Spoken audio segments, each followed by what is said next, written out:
Nuances culturelles, un podcast de Louvre-Lens-Vallée. Bonjour, je suis Fiona Coco et vous écoutez Nuances culturelles, un podcast de Louvre-Lens-Vallée. Aujourd'hui, on reçoit Bertrand Mazure, premier vice-président de l'Université d'Artois et ancien président de Louvre-Lens-Vallée. On a parlé d'Isaac Asimov, d'intelligence artificielle, de transmission et d'héritage. Bonne écoute. Bonjour Bertrand. Merci d'avoir accepté cet entretien. Je te laisse te présenter de la manière dont tu le souhaites. Bonjour Fiona, merci de m'avoir invité à ce podcast. Alors, me présenter. Donc, je suis Bertrand Mazure, je suis actuellement premier vice-président de l'université, en charge du pilotage et des moyens, et donc vice-président au conseil d'administration de l'université. Mais ce poste, je l'occupe depuis peu de temps, puisque j'ai été élu en décembre 2024, et auparavant, j'étais directeur de la faculté des sciences, et chargé de mission pour l'université au sein du Louvre-Lens-Vallée, et j'en ai assuré la présidence de mars 2022 à décembre 2024. Merci. Qu'est-ce que la créativité pour toi ? Qu'est-ce que la créativité pour moi ? La créativité, c'est inventer quelque chose de nouveau, mettre en lien des choses qui n'ont pas forcément de rapport à l'origine. C'est provoquer aussi et c'est innover. Merci, c'est une belle définition et je pense que l'innovation, en effet, nous rapproche. On y reviendra un peu plus tard. As-tu une personnalité créative qui t'inspire ? Une personnalité créative qui m'inspire, en fait, c'est une personne que je trouve particulièrement créatif intellectuellement et surtout visionnaire. C'est un mot que j'aurais pu dire aussi, qu'est-ce que la créativité ? C'est être visionnaire. Et cette personne, c'est Isaac Asimov. Isaac Asimov, c'est un auteur de romans de science-fiction. Ça fait partie, c'est l'un des maîtres de la science-fiction. Et c'était véritablement un visionnaire. Il y a un article du New York Times qui est paru en 1964 où il était interrogé sur sa vision du monde en 2014. Et en 2014, le New York Times a refait paraître cet article à l'identique. Et c'est hallucinant la manière dont 50 ans auparavant, Asimov avait envisagé l'avenir, le futur et notre monde actuel. Ça se ressent également dans ses romans. Mais pour revenir sur cet article du New York Times, il faut voir à quel point cette personne, elle était visionnaire. En 1964, il avait imaginé que les hommes aurait envoyé un vaisseau sur Mars, mais que ce vaisseau ne serait pas habité. Ce qui est véritablement arrivé avec Pathfinder en 2014. Donc à des points de détail, il était dans le juste. Voilà, pour moi, il symbolise effectivement cette créativité et cette vision future du monde que doit avoir un créatif. Merci. On apprend des choses dans ce podcast.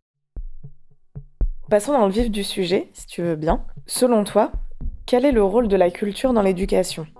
Alors, le rôle de la culture dans l'éducation, ça doit être un des piliers de l'éducation. La culture, elle nous entoure, on vit avec elle, et c'est elle qui va nous instruire et nous nourrir. Donc, ça peut être la mise en situation de la culture dans les actes éducatifs, mais c'est surtout comment on fait entrer la culture dans le monde éducatif qui est important, et en ça, à l'université, on attache une grande importance à la culture. On a notamment un service vie culturelle pour les étudiants. On soutient énormément d'associations au niveau culturel, des associations étudiantes, d'autres associations aussi. On reparlera certainement du Louvre-Lens-Vallée puisque l'université y est impliquée. On est aussi acteur de la culture en faisant des propositions. On a notamment mis en place toute une série d'œuvres d'art sur le campus arageois qui sont là pour illustrer effectivement les différentes disciplines qui sont enseignées à l'université et en lien donc avec la culture. On a aussi l'Institut Confucius pour lequel l'art et la culture chinoise nous est transmise directement, avec aussi une installation d'un jardin chinois dans les jardins du Louvre-Lens. Donc voilà, la culture, elle est vraiment au centre de l'université. Et puis, j'allais oublier, on a aussi une vice-présidente à la vie culturelle qui est en charge d'animer toute cette animation culturelle au sein de l'université. Donc une place centrale finalement dans l'éducation, notamment dans l'éducation supérieure, en tout cas dans ta vision de l'enseignement supérieur. T'es un scientifique de nature. Ça doit se sentir d'ailleurs. Je pense que tu y as un petit peu répondu, mais peut-on mêler le numérique et la culture? Alors, je vais retourner la question. Est-ce que il existe encore un art où le numérique n'est pas fondamentalement présent? Alors, typiquement, la pratique culturelle favorite des Français, c'est le jeu vidéo. Donc le jeu vidéo, le numérique, il est forcément, forcément dedans. Maintenant, le numérique, on le retrouve partout, y compris dans le spectacle vivant. On a des outils de création de texte, on va parler de l'IA générative, voilà, on a des outils pour la musique. Enfin, quel morceau sort où il n'y a pas eu une pointe de numérique dedans, d'ajustement de la voix de manière numérique. Voilà, donc le numérique dans la culture, en fait, c'est cherchons là où il n'est pas présent, et ça va être beaucoup plus difficile de trouver que d'énumérer de pléthore de manières dont le numérique est venu enrichir la culture. Dans ce cas, comment le numérique peut accompagner le territoire, notamment le territoire du bassin minier, dans un objectif de développement? Fondamentalement, le numérique est présent partout dans la culture, mais de manière générale, il est présent dans notre quotidien partout. Et il n'y a plus un métier qui n'utilise pas un outil numérique. Donc, l'accompagnement du numérique sur le territoire, eh bien, c'est effectivement finir par accompagner les petits artisans, par exemple, qui travaillent effectivement de leurs mains, qui ont un savoir-faire, mais les accompagner, par exemple, dans la transmission de ce savoir-faire à l'aide du numérique. C'est aussi aider à conserver une mémoire du passé, notamment. Donc, il faut construire notre histoire sur notre passé. Et il ne faut pas mettre complètement de côté l'histoire du bassin minier. Voilà, le numérique peut être un moyen de conserver effectivement cette mémoire du passé et de la transmettre à nos générations futures. On arrive sur des générations, alors moi, mes grands-parents ont travaillé dans les mines, moi j'en ai connu un sur les deux. Ma fille n'a pas eu la chance de connaître et avoir cette transmission en direct. Il faut donc accompagner pour que nos générations futures soient fiers de leur histoire, mais pour construire l'avenir. Parce que l'avenir, a priori, ce n'est plus les mines de charbon. Donc, il faut effectivement construire sur ce passé, et le numérique, c'est un merveilleux vecteur d'accompagnement pour ça. Donc le numérique pourra accompagner, mais est-ce que le numérique doit être au centre de cet accompagnement ou il peut être aussi peut-être un peu plus à l'écart ou en support seulement dans les moments où on en a besoin? Est-ce que l'avenir justement n'est pas de revenir à de l'essence sans forcément apporter un côté numérique ou technologique? Alors, dans ma présentation tout à l'heure, j'ai omis, peut-être volontairement, de dire que j'étais professeur des universités en informatique et chercheur en intelligence artificielle. Donc, tu es en train de me demander si je dois scier la branche sur laquelle je suis assis. C'est un peu compliqué. Non, mais comment aujourd'hui, dans ton quotidien, tu te passes du numérique? Est-ce que tu as déjà essayé de faire l'expérience de te passer complètement du numérique sur une journée? Non, c'est vrai que c'est impossible. Donc, je vois pas comment on pourrait se passer du numérique. Moi, j'ai fait mes études, Internet balbutiait, était en cours de création et de généralisation. Aujourd'hui, on se passe plus d'Internet non plus. Demain, on se passera plus de l'intelligence artificielle. Et déjà, à l'heure actuelle, tu utilises de l'intelligence artificielle dans ton quotidien. Ta voiture qui reconnaît les panneaux, ton téléphone qui t'a permis de t'identifier ce matin par reconnaissance faciale, c'est de l'IA. Il y a de l'IA effectivement partout dans ton quotidien qui est déjà implanté dans énormément de technologies. Donc le numérique aura une emprise de plus en plus prenante sur notre quotidien. Maintenant, le numérique, c'est un outil. Ça reste un outil. Et l'IA, ça reste un outil. Il faut surtout pas que cette IA vienne remplacer des savoir-faire. Et c'est en ça où il faut être vigilant. Mais le numérique est forcément présent. Voilà, c'est une évolution technologique qui permet de réduire la pénibilité de beaucoup de choses, y compris l'IA, va réduire la pénibilité de beaucoup, ou la difficulté, plus que la pénibilité, rencontrée sur différentes étapes de vie professionnelle, mais il faut que ça reste un outil. Il faut que ça reste un outil. Donc le numérique, la technologie, l'intelligence artificielle n'ont pas besoin d'être au cœur des pratiques culturelles, mais on en aura forcément besoin au moins pour communiquer et pour faire connaître justement ces techniques artisanales qui n'ont pas besoin du numérique, mais dans tous les cas, le numérique sera présent d'une manière ou d'une autre dans le processus. Alors, on a commencé cette interview en parlant de la créativité. Est-ce que l'intelligence artificielle peut être créative ? Si on considère que l'intelligence artificielle est capable de nous écrire un texte, de nous écrire une musique, même une chanson sur un thème, on lui dit de créer une image à partir de différentes choses, voilà, le pape à ski, on pourrait imaginer plein de choses, on pourrait dire bah oui, c'est de la création. Oui, c'est de la création, mais c'est pas de la créativité. En fait, l'intelligence artificielle, elle n'est pas capable de créer quelque chose de nouveau, comme j'ai dit initialement. Actuellement, les intelligences artificielles, parce qu'il n'y en a pas qu'une, sont principalement basées sur de la réplication. C'est-à-dire, je vais prendre quelque chose qui existe, je vais le mélanger à une autre chose qui existe, et je vais fabriquer un nouveau contenu. Mais il n'y a pas de créativité. Si on lui demande de créer un nouveau courant musical, celui-ci sera forcément inspiré de courants musicaux existants. Voilà. Et en ça, pour l'instant, et je pense que ça, de mon point de vue de chercheur en IA, on est très loin d'avoir des systèmes qui vont être capables de penser, où les intelligences artificielles, elles ne peuvent pas effectivement créer, ni penser, ni rêver, d'ailleurs, comme Asimov l'a montré dans ses différents romans. Donc le numérique finalement n'est qu'un outil, parce que c'est l'être humain qui est capable de rêver, de penser, et donc de créer des choses avec de l'émotion, ce que l'intelligence artificielle, pour le moment, et peut-être jamais, ne sait pas faire. L'intelligence artificielle, actuellement, procède par mimétisme.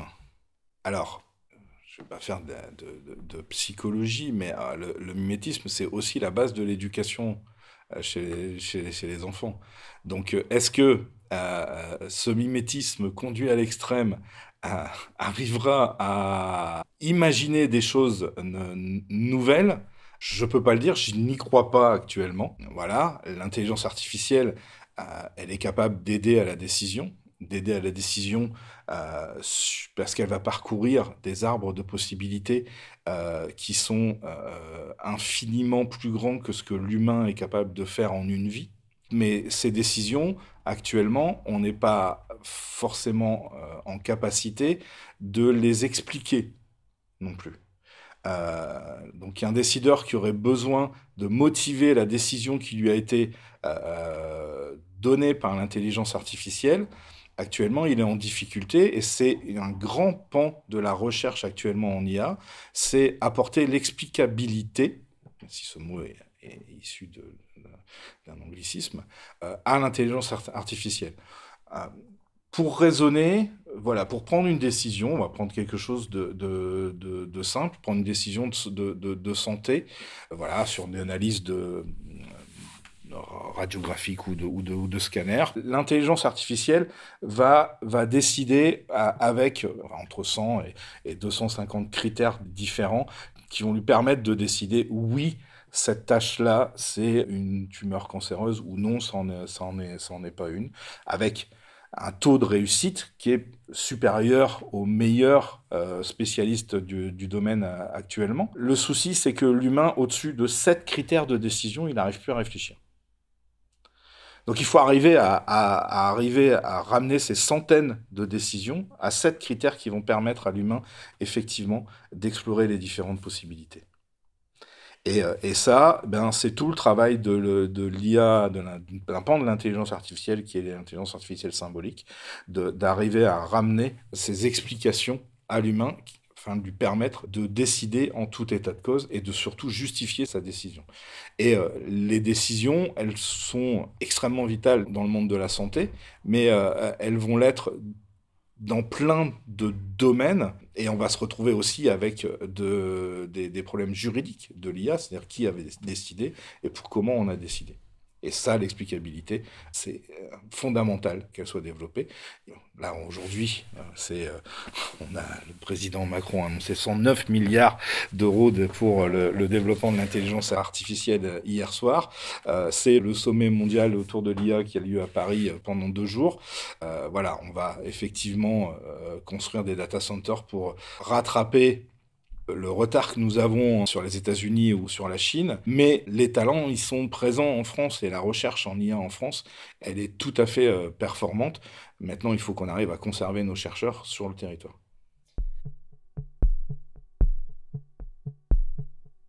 On va parler un peu plus en détail du lien entre l'Université d'Artois et Louvre-Lens-Vallée.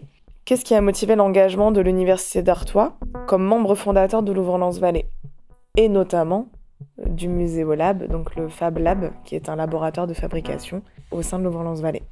Alors, il faut remonter aux origines du Louvre-Lens-Vallée et reprendre le premier nom du Louvre-Lens-Vallée, qui était le pôle numérique culturel. Et donc, quand la communauté d'agglomération d'Ans-Liévin a cherché des partenaires autour du numérique, alors elle a certes trouvé des entreprises qui étaient déjà implantées localement, mais évidemment, elle s'est retournée vers l'université avec son centre de recherche en informatique, qui est lui-même basé à Lens et spécialisé en intelligence artificielle. Et puis, elle a aussi engagé la pleine réflexion autour de la création et de l'installation de Fab Lab au sein des universités. Et elle a trouvé que c'était un beau terrain de jeu que d'installer son Fab Lab au sein du Louvre-Lens-Vallée. Donc le double engagement, c'était de répondre à un appel d'innovation et du numérique fait par la communauté d'agglomération dans Lens-Liévin, et également pour l'université, effectivement, d'avoir un lieu partagé où on va trouver tout le matériel disponible pour construire un Fab Lab. Alors ce Fab Lab, il a été financé autour d'un contrat de plan État-région qui s'appelle MOV.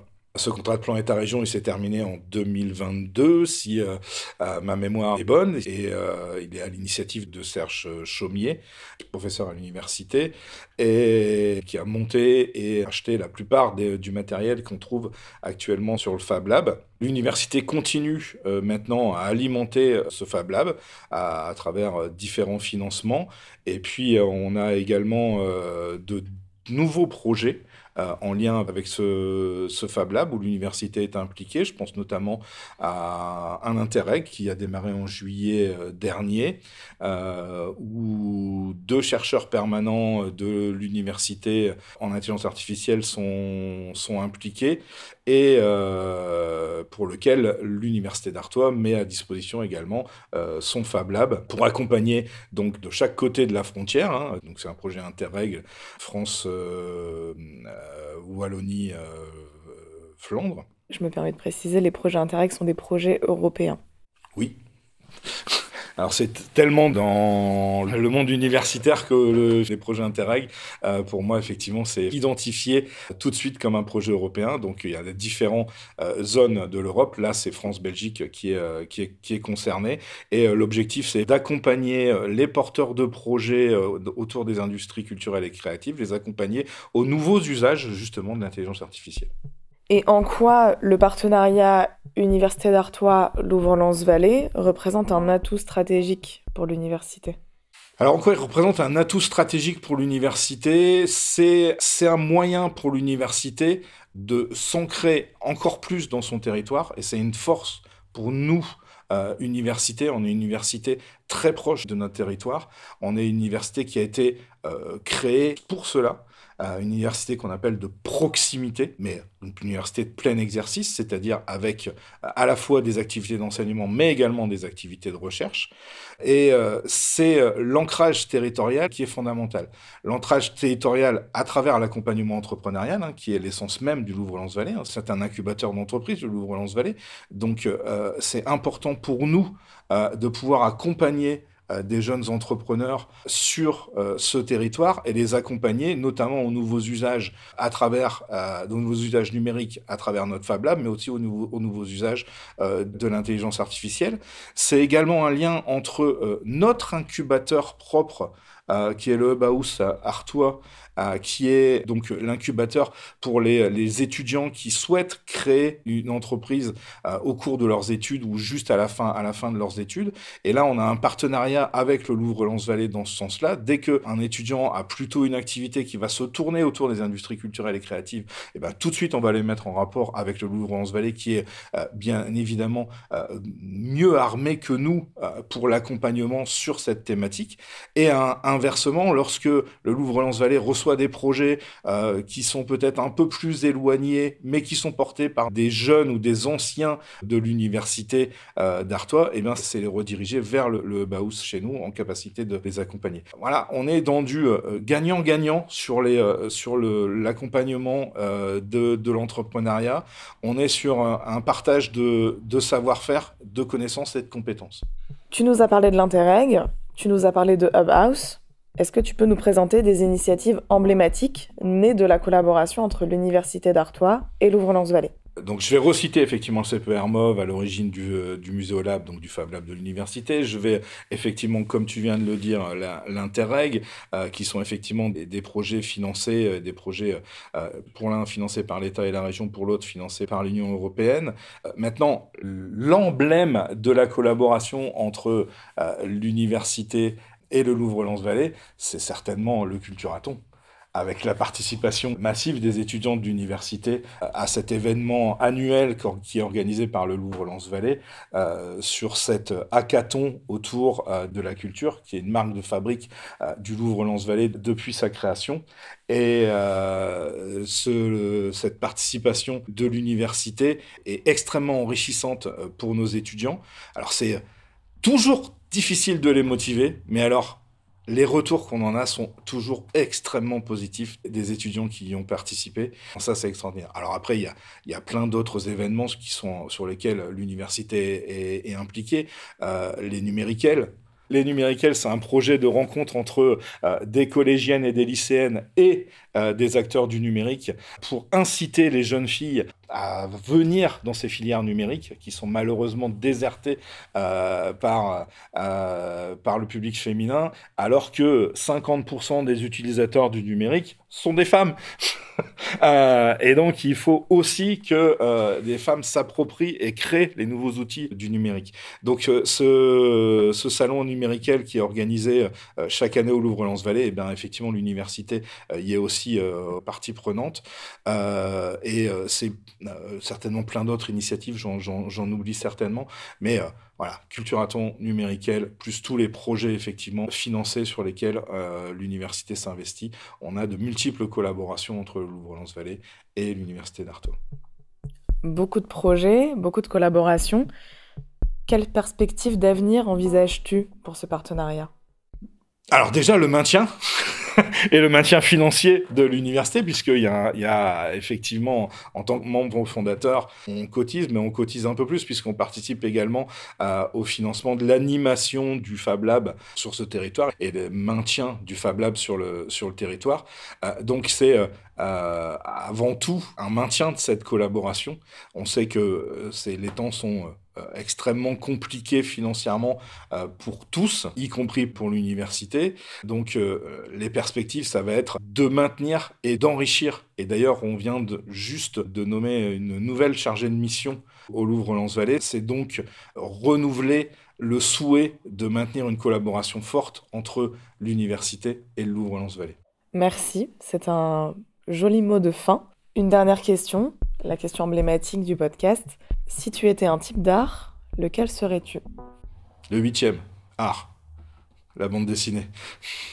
Ça te représente bien. Merci Bertrand d'avoir pris le temps de nous parler, d'avoir pris le temps de venir à Louvre-Lens-Vallée et merci pour cette interview. Merci à vous, c'est toujours un plaisir de venir au Louvre-Lens-Vallée et j'espère encore y venir souvent pour plein d'événements en lien entre l'université et le Louvre-Lens-Vallée. Avec plaisir, merci. Merci pour votre écoute. Cet épisode est rendu possible grâce à Studio Flamboyance. À l'écriture, Vincent Gariazzo et Fiona Coco. À la musique, Thierry Mbaye. À la technique, Marion Lefebvre. Merci à toute l'équipe de Louvre-Lens-Vallée, Margherita Balzerani, Olivier Secotti, Anne-Lise Louf, Vincent Gariazzo, Thierry Mbaye, Asma Coeli, Charlotte Sautière, Marion Lefebvre, Scott Froidevaux, Léos Primon et Fiona Coco. Merci à nos membres fondateurs, la communauté d'agglomération Lens-les-Vins, la région Hauts-de-France, l'Université d'Artois, la Chambre de commerce et d'industrie de la région Hauts-de-France, la Chambre des métiers et de l'artisanat des Hauts-de-France et le musée du Louvre-Lens. On se retrouve le 29 avril pour le prochain épisode.